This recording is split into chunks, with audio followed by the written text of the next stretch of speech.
우리는 주인이 아닙니다. 주님만 주인이시죠. 우리는 주님의 종입니다. 종에게는 맡겨진 일이 있죠. 종과 주인과의 관계는 주인이 종에게 맡긴 일로 연결됩니다. 종이 자신에게 맡겨진 일을 할 때 충성되고 지혜로운 종이 있는가 하면 불충하고 미련한 종도 있습니다. 거기 마태복음 24장 46절 말씀 제가 써드렸는데요. 거기 보니까 충성되고 지혜 있는 종, 그런 종은 누구냐면 주인에게 그 집을 맡아서, 집사람을 맡아서 때를 따라 양식을 나눠주는 사람을 우리 주님은 충성되고 지혜로운 종이라고 말씀하시죠. 우리에게 주어진 우리의 삶, 우리의 일, 우리의 사명이 바로 주님께서 우리에게 주신 것입니다. 자, 우리는 충성되고 지혜로운 종입니까? 종에게는 소유가 없습니다. 종이 가지고 있는 모든 것은 주인의 소유입니다. 종의 관심사는 주인의 맡긴 일에 최고의 열정으로 주인의 일을 하는 것입니다. 주인이 어떤 종에게는 다른 종들을 맡기죠.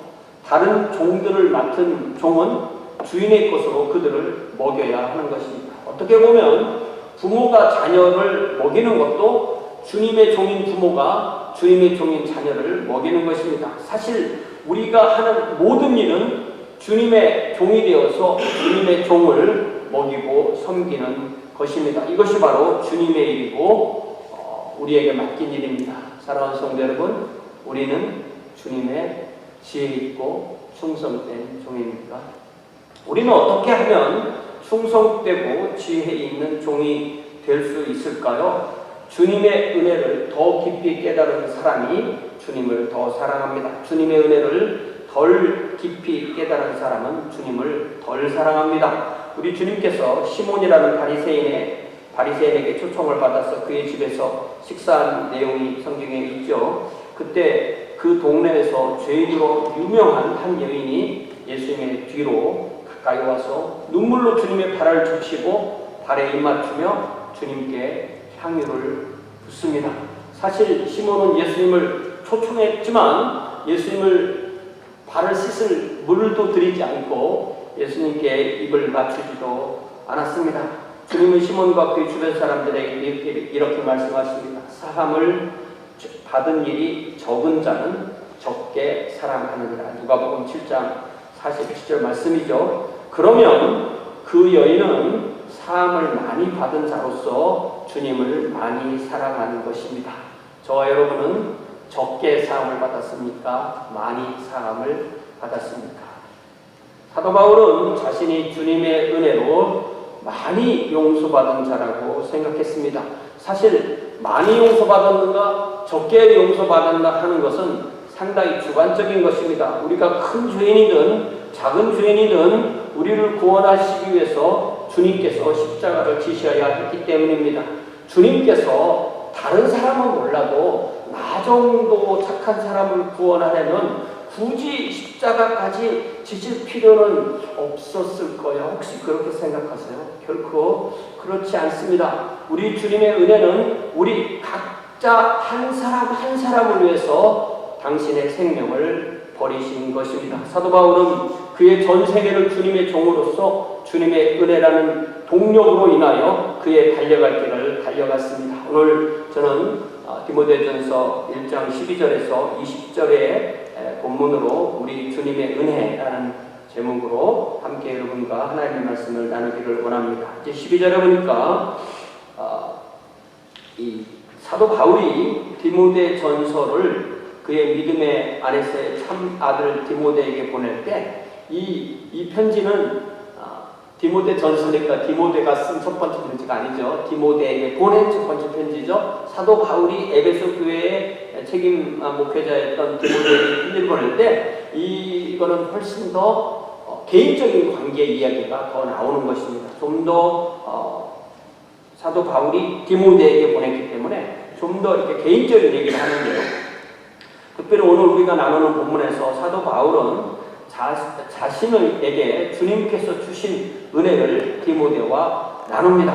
먼저 그는 이 12절 말씀해 보니까 나를 능하게 하신 주님께서 자신을 능하게 하셨다, 나에게 능력을 주셨다고 고백합니다. 이 짧은 표현으로부터 사도 바울은 자신의 생애를 돌아봅니다. 그리고 자신이 감당한 모든 사역은 주님께서 주신 능력으로 인해서 가능하였다고 고백합니다.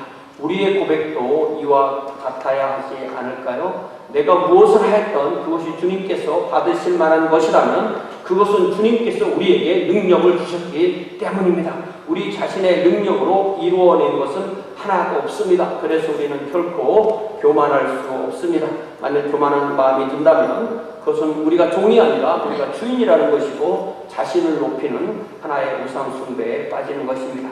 그래서 사도 바울은 이 서신의 앞부분에서 주님께 감사를 드립니다. 그리고 감사의 구체적인 이유를 고백하는데 그것이 바로 주님께서 그를 충성되이 여기셔서 그에게 직분을 맡기셨기 때문입니다. 주님은 충성스럽게 여기시는 종에게 직분을 맡기십니다.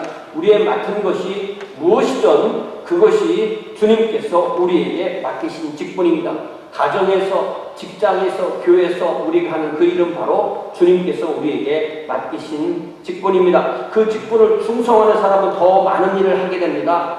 그 일에 충성하지 못하는 자는 하던 일도 빼앗기게 됩니다. 사도 바울은 자신이 맡은 직분을 예수 그리스도의 사도라고 했어요. 1절에 보니까 우리 구주 하나님과 우리의 소망이신 그리스도 예수의 명령을 따라 사도된 바울이라고 자신의 직분을 드러냅니다. 그러나 그는 자신이 사도가 됐다는 말이 베드로 같은 다른 12사도와 상당히 상황이 다르다는 것을 분명히 깨닫고 있었습니다. 가장 최악의 죄인인 그가 가장 많은 사랑을 입어서 가장 충성스러운 사도로 부름을 받았습니다. 이것이 바로 사도 바울의 자기 인식이었죠. 주님께서 나를 보시는 대로 내가 나를 보는 것이 바로 믿음입니다. 사랑하는 성도 여러분, 우리 주님께서 각자 주님께서 나를 보시는 그 시각으로 내가 나를 볼 수 있습니까? 그것이 바로 믿음입니다. 만약에 다른 시선에 내가 빼앗긴다면 우리는 아마 사탄에게 속고 있는지도 모릅니다. 이제 13절에 보니까 사도 바울은 자신을 세 가지 단어로 표현하는데요. 주님을 비방했던 비방자였다. 주님의 성도를 박해한 박해자였다. 성도를 죽이기까지 한 폭행자였다고 고백합니다. 이 이야기는 사도행전 6장부터 9장 사이에 자세하게 기록되어 있는데요. 이는 스데반의 순교와 박해자 사울의 부상이 극명되게 대비되는 장면입니다. 바꿔 말하면 스데반이 죽으면서 사울이라는 사람이 등장하는 그런 이야기죠. 스데반은 예루살렘 교회의 헬라파 유대인 지도자로 선정된 7사람 가운데 한 사람이었습니다. 그는 예루살렘에 있는 자유민의 회당이라는 곳으로 찾아가서 예수님을 전해봅시다. 여러분, 사도행전 6장을 한번 열어보세요. 스데반이 이 자유민의 회당이라는 구절에 보니까 스데반이 자유민들로 구성된 회당에 가서 말씀을 전했다 이렇게 되어 있죠. 이 자유민이라는 말 무슨 말이냐면은 조상은 이제 뭐 전쟁이든 뭐 경제적인 문제 어떤 이유로 로마 제국의 노예였지만 그들의 후손들이 로마의 시민권을 얻어서 이제 로마의 자유 시민의 신분이 되었다는 그런 뜻입니다. 그리고 그들이 이 구성한 그 회당에 그 구성원들이 원래 그들이 살던 곳을 네 곳으로 표현하는데 그들의 고향은 키프로스 섬과 이집트의 대도시 알렉산드리아 그리고 사도 바울의 고향이었던 킬리기아 속주 그리고 아시아 속주 이렇게 되겠죠. 사도 바울이 바로 이 킬리기아 속주의 다소 출신이죠. 스데반이 우리가 한번 추정을 해보면 스데반이 이 회당에 찾아가서 예수님을 그리스도로 전했다는 것은 그가 예수님의 제자가 되기 전에 이 회당 소속이었을 가능성이 있지 않을까 추정해 보는 거예요. 그렇다는 게 아닙니다. 그렇게 추정해 볼 수 있어요. 그리고 사울 역시 길리기아 사람이기 때문에 이 회당 소속이었을 수가 있습니다. 그러면 스데반과 사울은 서로 같은 회당에 속한 서로 이미 알고 있는 스데반이 좀 더 나이가 많고 사울이 더 젊은 그런 사이였을 수 있습니다. 오늘날 스데반이 나무에 달려 죽은 예수라는 사람을 구세주로 믿는 무리에 가담하는 놀라운 일이 발생합니다. 사울에게는 청천벽력과도 같은 일이었겠죠. 그러더니 스데반이 다시 그 회당에 찾아와서 예수가 메시아임을 전했습니다. 그리고 그 일로 큰 논쟁이 벌어졌죠. 결국 스데반은 사내들인 공의 앞에서 자신이 전하는 것을 다시 전해야 됐고, 그것이 그를 향한 변론이 되었습니다. 사내들이는 스데반을 율법을 모독한다, 성전을 모독한다, 하나님을 모독한다는 신성 모독죄를 범했다고 판결하고 그 죄에 대한 형벌을 사형이라고 언도하고 그 형을 즉각 집행하게 됩니다. 그것은 스데반을 예루살렘 성 밖으로 내던지고 돌을 던져서 쳐 죽이는 것이었습니다. 이 장면에서 사울이 처음으로 등장하죠. 이제 여러분 7장을 보세요.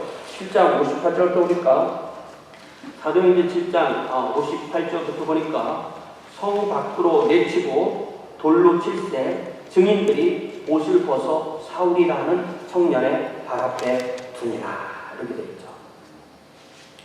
스데반에게 돌을 던진 증인들이 그 일을 용이하게 하기 위해서 그들의 겉옷을 벗어서 사울에게 맡긴 것입니다. 이때 사울은 청년이라고 소개되죠. 아마 나이가 30살이 채 되지 않았고 결혼도 하지 않았기 때문에 청년이라고 했을 것입니다.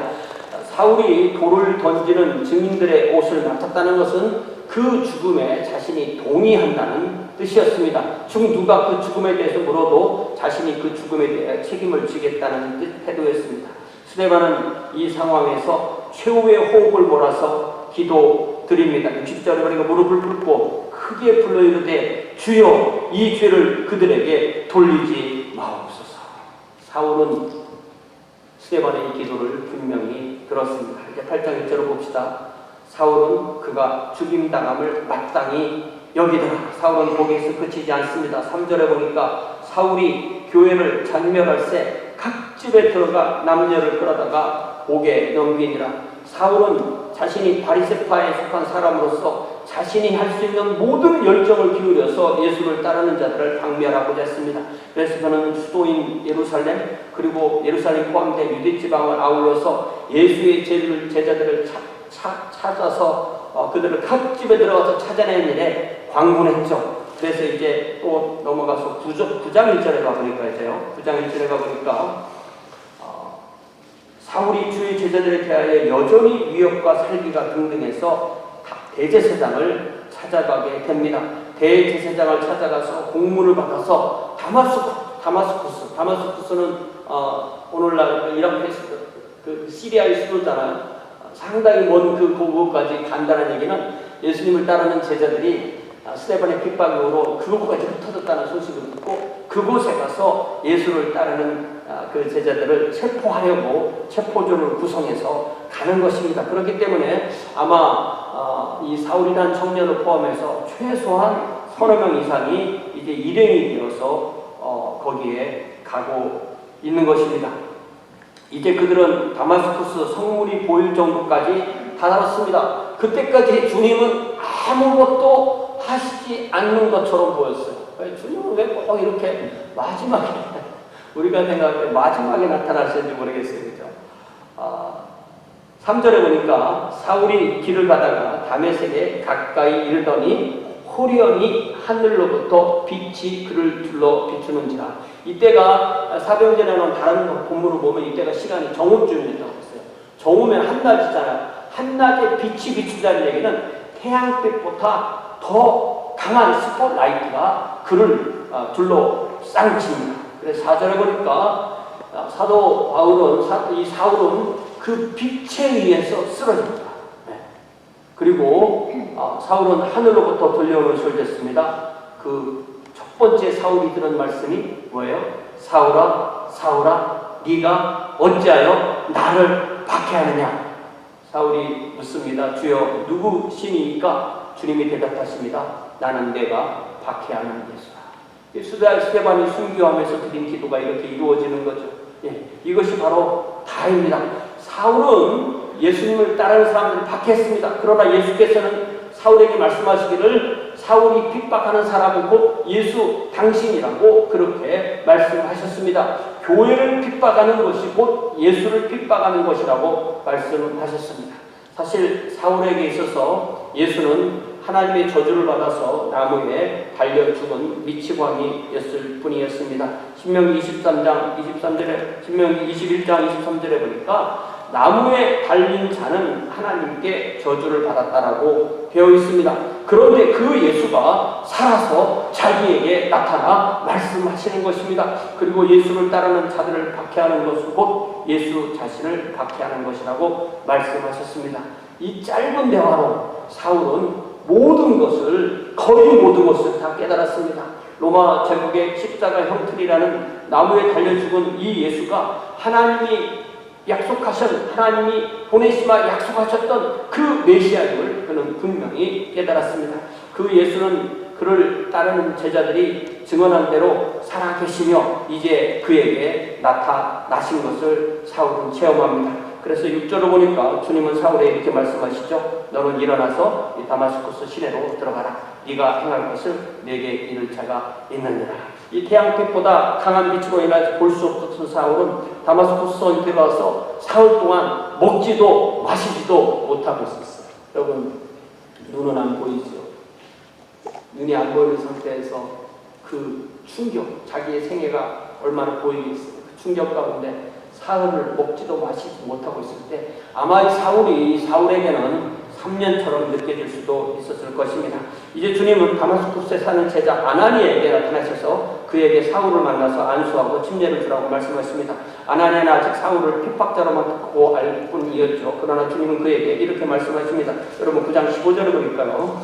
가라! 이 사람은 내 이름을 이방인과 임금들과 이스라엘 자손들에게 전하기 위하여 택한 나의 그릇이라. 그가 내 이름을 위하여 얼마나 고난을 받아야 할 것을 내가 그에게 보이리라. 아나니아가 들은 이 말씀을 사울에게 전한 것이 바로 사울이 주님께서 사도로 부르심을 받은 그 첫 번째 말씀이 되는 것입니다. 이제 17절 보니까 아나니아는 사울이 있는 곳으로 찾아가죠. 아나니아가 사울에게 안수하며 이렇게 말합니다. 형제 사울아, 핍박자였는데 이제 형제가 됐죠. 형제 사울아, 주 곧 내가 오는 길에서 나타나셨던 예수께서 나를 보내어 너로 다시 보게 하시고 성령으로 충만하게 하신다. 이제 19절을 보니까 즉시 사울의 눈에서 비늘 같은 것이 벗어져. 얼마나 놀라운 체험을 하는 거죠. 다시 보게 된지라. 일어나 침례를 받고 음식을 먹음에 강건하여 지니라. 이제 사울은 새 사람이 되었습니다. 그의 눈에서 비늘 같은 것이 떨어졌지고 그는 성령으로 충만해서 새 사람이 되었습니다. 사울은 다마스쿠스에서 주님의 제자들과 함께 며칠을 갑니다. 그리고 안식일이 되었죠. 그러자 다마스쿠스 회당으로 갑니다. 20절을 보세요. 즉시로 각 회당에서 예수가 하나님의 아들이심을 전파했다고 했습니다. 또 22절에 보니까 사울이 힘을 더 얻어서 예수를 그리스도라 증언하여 다메섹에 사는 유대인들을 당혹하게 하였다고 했습니다. 사울은 예수가 하나님의 아들이시며 메시아 즉 그리스도이심을 증언했습니다. 주님의 말씀대로 사울은 즉각 핍박하던 자에서 핍박받는 자가 되었어요. 다마스쿠스의 유대인들은 사울을 죽여 없애고자 했습니다. 그래서 제자들이 그를 안전하게 피신하도록 했습니다. 아마 이 이야기를 사도 바울은 디모데에게 아마 수백 번은 더 해줬겠죠.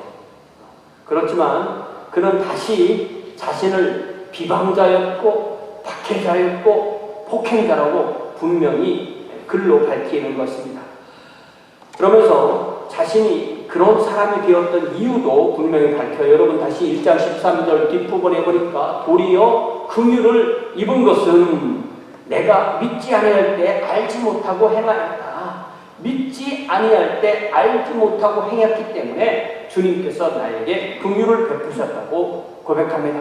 그는 주님의 긍휼에 모든 것의 원인을 돌립니다. 사랑하는 성도 여러분, 지금 여기서 우리는 우리의 모든 것의 원인을 주님의 긍휼에 돌리고 있습니까?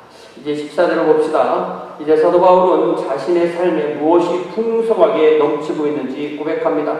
그것은 주님 안에 있는 은혜와 믿음과 사랑입니다. 주님께서 주시는 은혜, 주님께서 주시는 믿음, 주님께서 주시는 사랑입니다. 사랑하는 성도 여러분, 이 시간 저와 여러분 각자에게 우리 주님 안에 있는 은혜와 믿음과 사랑이 풍성하게 넘치길 주님의 이름으로 간절히 축원합니다. 은혜와 믿음과 사랑은 우리에게서 나오는 것이 아닙니다. 주님의 은혜로 인해서 내가 은혜를 받고 나도 은혜를 베푸는 종이 됩니다. 주님께서 주시는 믿음으로 내가 주님을 믿는 종이 됩니다. 주님께서 주시는 사랑으로 인하여 내가 다른 사람을 사랑할 수 있는 사람이 됩니다. 여러분, 갈라디아서 5장 6절 꼭 찾아보세요. 여러분, 갈라디아서 5장 6절. 제가 이렇게 성경을 다시 찾는 이유는 여러분에게 성경 찾는 시간을 드리려고 하는 거예요. 갈라디아서 5장 6절. 뭐라고 말씀하세요?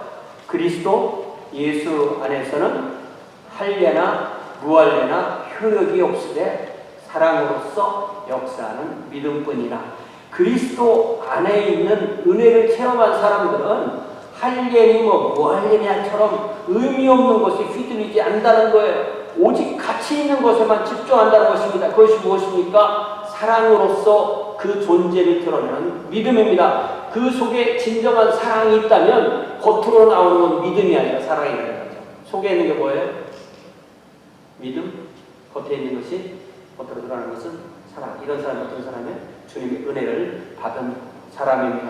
주님께서 주시는 믿음을 주님께서 주시는 사랑으로 드러내는 것입니다. 저와 여러분이 주님께서 주시는 은혜를 풍성히 받아서 사랑으로 드러나는 진정한 믿음을 풍성히 누리시기를 주님의 이름으로 간절히 축원드립니다. 이제 15절입니다. 이제 사도 바울은 자신이 받은 이 은혜와 믿음과 사랑이 오직 자신에게만 일어난 일이 아닌 것을 분명히 선포합니다. 자신이 받은 것은 모든 사람이 받을 만한 것입니다. 그래서 그는 이미 사도 바울 시대에 초대교회 하나의 영적인 어떤 공리처럼 진리처럼 이미 선포되었던 그 말씀을 다시 선포합니다. 믿보다 모든 사람이 받을 만한 이 말이요 하면서 정리해주기 뭐라고 하냐면 그리스도 예수께서 죄인을 구원하시려고 세상에 임하셨도다. 네, 이거죠.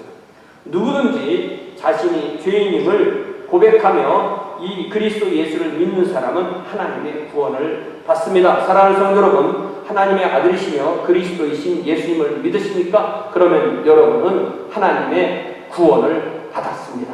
이제 사도 바울은 주님 앞에서, 디모데 앞에서, 그리고 에베소 교회 앞에서, 그리고 오늘 우리 앞에서 이렇게 자신을 고백합니다. 죄인 중에 내가 그랬습니다. 사도 바울이 예수 믿은 지 굉장히 오랜 지난 시간이에요. 그런데 현재형으로 자신이 죄인 중에 그랬다. 말년의 사도 바울이 현재형으로 자신이 가장 추악한 죄인이라고 고백한 이 고백은 우리 모두의 고백이 되어야 합니다. 우리가 주님을 닮아가면 갈수록 죄에서 멀어지면 멀어질수록 우리는 주님 앞에서 얼마나 추악한 죄인지 사도 바울처럼 고백할 수 있어야 합니다.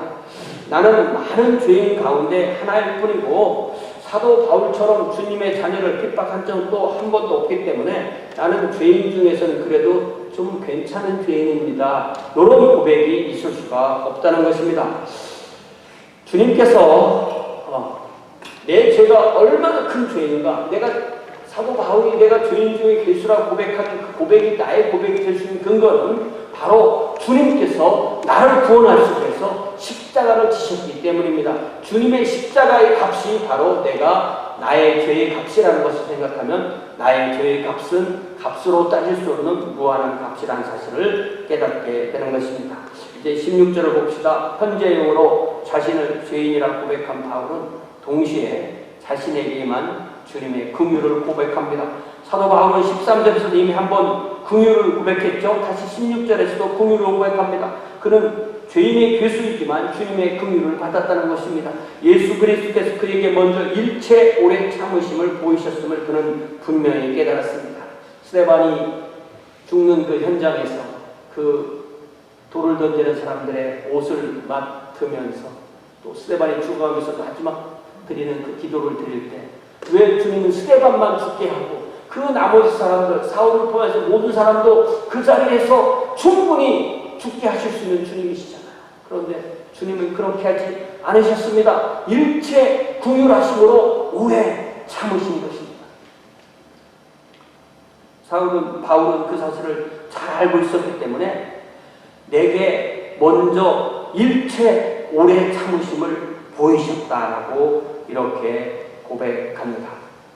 사실 주님께서 오래 참으지 않으셨다면, 주님께서 저와 여러분에게 오래 참아주지 않으셨다면 오늘 이 자리에서 함께 예배드릴 수, 저나 여러분이나 함께 예배드릴 수 있을 것이라고 있을 수 없을 것이라고 생각합니다.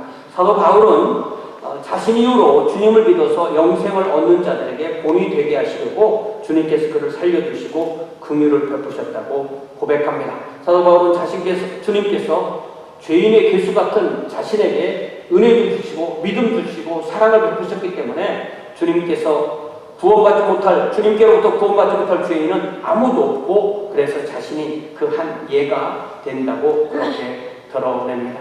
우리가 성경을 이렇게 보면요, 성경을 보면은 너무 큰 얘기만 있는 것 같아요. 그죠?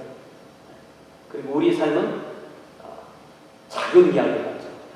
그러나 이 작은 이야기가 합해져서 큰 이야기가 되는 거죠. 우리가 말씀을 듣는 것은 큰 이야기가 우리의 작은 삶에 적용되게 하기 위함입니다. 그래서 사도 바울이 다른 사람에게 주님의 긍휼의 예가 되듯이 우리도 주님의 긍휼의 예가 될 때 우리의 작은 이야기가 주님 앞에 큰 이야기로 연결되는 줄 믿습니다. 그래서 오늘날 저와 여러분도 주님의 긍휼로 인하여서 은혜도 받고 믿음도 받고 사랑도 받아서 죄를 용서받고 하나님의 자녀가 되고 첫째 부활에 참여하고 영생을 얻게 되었습니다. 그러면서 17절에서 사도 바울은 이 모든 일에 대해서 하나님께 존귀와 영광을 돌립니다. 그 하나님은 영원하신 왕이십니다. 육체처럼 썩지 아니하신 분이십니다. 보이지 아니하신 분이십니다. 홀로 한 분이십니다. 우리도 그렇기 때문에 모든 것을 다 한 이후에 마지막은 뭐예요? 하나님께 감사와 영광을 돌리는 것입니다. 이제 18절을 보니까 사도 바울은 디모데에게 이전에 가르쳤던 교훈, 즉 예언을 다시 글로써 가르칩니다. 이게 서신이라는 게 없으면요, 사도 바울과 디모데에서 얼마나 많은 말을 했겠어요. 그래야 서신으로 남겨졌기 때문에 오늘날 우리에게 오는 거잖아요. 그래서 자신이 예언으로 교훈으로 가르쳤던 것을 다시 글로 써서 가르치는 거예요. 그러면서 그 가르침이 뭐냐면 선한 싸움을 싸우라는 것입니다. 주님의 충성되고 지혜 있는 종의 삶은 또한 날마다 선한 싸움을 싸우는 영적 장병의 삶입니다. 싸우는 대상이 있죠. 싸움은 대상이기 때문에 우리가 싸우는 그 싸움은 사탄과 그 진영에 대한 영적 싸움입니다. 사탄과 그의 작전과 그의 결과인 죄를 드러내고 그 죄를 미워하는 싸움입니다. 죄를 미워하되 죄인은 주님의 긍휼로 사랑하는 싸움입니다. 그 다음에 19절에서 사도 바울은 사랑하는 아들 디모데에게 믿음과 착한 양심을 가지라 이렇게 가르칩니다. 우리의 믿음은 이미 14절에서 말씀하신 대로 주님께서 주신 선물이죠. 그 믿음은 선한 양심으로 드러납니다. 우리에게는 분별력이 있기 때문에 선한 양심과 악한 양심을 분별할 수 있습니다. 성도 가운데 이 믿음과 이 양심을 지키지 못하고 잃는 사람이 있다는 것입니다. 그래서 사도 바울은 디모데를 경계하기 위하여 어떤 사람은 이 양심을 버렸고 그 믿음의 과에는 파선하였다라고 지적합니다. 우리의 양심은 죄를 범하면 범할수록 무뎌집니다. 그래서 나중에는 불도장을 받아서 굳은 살이 생기면 아무런 감각을 느끼지 못하는 것처럼 화인 맞은 양심이 된다고 했죠. 사도 바울은 이런 사람을 양심을 버린 사람이라고 말했습니다. 그런 사람은 또한 믿음이라는 배가 영적인 대항에 나아가 항해할 때 사탄의 파도와의 싸움에서 패하여 파선하였다고 했습니다. 사랑하는 성도 여러분, 우리 각자를 태우는 우리 자신의 믿음의 배는 얼마나 안전합니까? 어느 정도 사탄의 파도와 싸워서 이길 수 있습니까? 우리 자신의 믿음은 결코 우리 자신을 안전하게 만들 수 없습니다. 내가 나를 믿는 믿음이 아니라 주님께서 나에게 주시는 믿음, 주님만 의지하는 그 믿음의 배가 하루하루의 영적인 전투에서 승리하는 저와 여러분을 주님께로 인도하는 승리하는 그런 영적 전투의 배인 줄 믿습니다. 이렇게 20절에 보니까 사도 바울은 그런 선한 양심을 버리고 믿음이 파산한 두 사람의 이름을 딱 걸어요. 이게 개인의 이름이 딱 나오는 거예요. 그 사람 이름이 뭐냐면 후메네오, 알렉산더. 아마 그들은 유대율법주의든지 아니면 이방의 영지주의든지 그런 사탄의 파도에 휩쓸린 사람이죠. 그래서 사도 바울이 디모데와 함께 에베소를 방문했을 때 그 둘을 교회 앞에서 공동체에서 정식으로 축출해낸 거죠. 그것이 곧 사탄에게 그들을 내어주었다는 뜻입니다. 그러나 그것이 사도 바울이 그들을 완전히 버렸다는 뜻은 아닙니다. 그것이 공동체를 위해서는 그들을 버렸지만 그들이 교회 밖에 나가서 하나님의 만드심을 만나서 다시 사탄의 교회를 깨닫고 회개하고 교회로 돌아올 수가 있는 거죠. 그 가운데 후메네와 알렉산더가 있으니 내가 사탄에게 내준 것은 그들로 훈계를 아직도 그들이 훈계를 받을 수가 있다는 것입니다. 신성을 모독하지 못하게 하려 함이라. 그들이 훈계를 받으면 그들이 하나님을 모독하는 대로 멈출 수 있습니다. 하나님이 그들의 심령을 만져주시길 바라는 마음으로 사도 바울은 그 둘을 에베소 교회 공동체에서 축출하였다는 것입니다. 이렇게 어떻게 보면 교회에 이런 일이 생기면 사도 바울의 마음이 좋겠어요. 디모데의 마음이 좋겠어요. 에베소 교회 지도자의 마음이 좋겠어요. 모두에게 실패와 패배와 쓰라린 그런 감정을 느끼게 하는 것입니다. 그러나 모든 일에는 어떤 한계가 있게 돼 있고 그 한계를 인정해야 됩니다. 왜냐하면 사람이 모든 것을 다 할 수 있는 것은 아니기 때문입니다. 어떤 때에는 하나님의 손에 맡겨야 할 때가 있는 것입니다. 우리가 이 20절 말씀을 잘 생각해 보면 이 안에 얼마나 많은 일이 있었을까라는 것을 추정해 볼 수가 있는 거죠. 이제 디모데 후서에 보면요, 4장 7절에 제가 주도에 써드린 대로 사도 바울은 이제 다시 이 로마 감옥에서 마지막으로 사랑하는 아들, 믿음의 아들 디모데에게 편지를 보냅니다. 그때가 겨울이 다가올 때였고요. 그 차디찬 감방에서 이렇게 담담히 고백합니다. 나는 선한 싸움을 다 싸웠다. 나의 달려갈 길을 다 마쳤다. 나의 믿음을 지켰다. 사랑하는 성도 여러분, 우리는 언젠가 이 세상에서 이 마지막 날을 맞게 될 것입니다. 그리고 그 언젠가가 언제일지는 아무도 모릅니다. 내일일 수도 있고 오늘일 수도 있고 우리가 그 날을 모르죠. 그렇기 때문에 내가 아직은 선한 싸움을 다 싸우지 못했습니다. 아직 나의 달려갈 길을 다 못 달려갔습니다. 아직 나의 믿음을 지키지 못하였습니다. 그것이 아니고 언제고 그날이 나의 마지막 날이 되었을 때 사도 바울처럼 나는 나의 선한 싸움을 다 싸웠습니다. 나의 달려갈 길을 다 달려갔습니다. 나의 믿음을 지켰습니다. 라고 답할 수 있는 그 준비가 되어야 할 줄 믿습니다. 그것이 바로 아멘 주 예수여 오시옵소서. 오늘 오셔도 주님처럼 오늘 부르셔도 저는 준비가 되어 있습니다라는 그런 삶이 되는 줄 믿습니다. 이제 반주해 주시는 동안에 이 한 주간도 이렇게 나의 선한 싸움을 다 싸우고 나의 달려갈 길을 다 달려가고 나의 믿음을 지켰다고 고백할 수 있는 한 주간의 나날이 될 수 있기를 주님 앞에 기도합시다. 다 함께 기도하겠습니다.